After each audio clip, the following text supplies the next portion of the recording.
Bueno, vamos a ver, no Concello, dende hai moito tempo, desde a Axencia de Desenvolvemento Local se fixeron varios programas cara a facer unha alfabetización digital da población, sobre todo da población envellecida.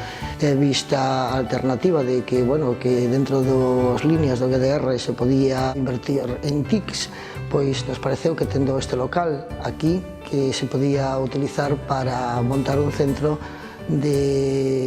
informático, dotado de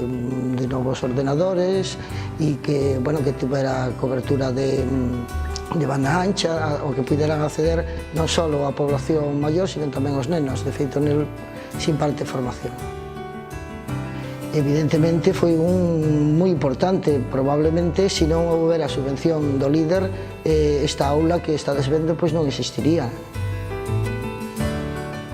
Eu penso que sí, é dicir, non só as autopistas a nivel das carreteras son importantes para desenvolver unha zona periférica como a Costa da Morte, sino que tamén todo o que é informatización, a inversión en TIC, no momento actual no que nos movemos é moi importante.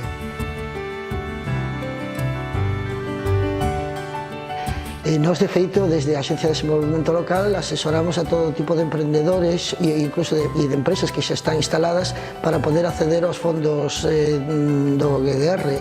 E non só lles axudamos na tramitación, sino que tamén intentamos que les vexan a oportunidade, que nos brinden un diñeiro procedente de Europa que hai que invertir, que hai que invertilo ben e que en calquer momento pois vai deixar de existir porque deixaremos de ser fondo prioritario na zona, non?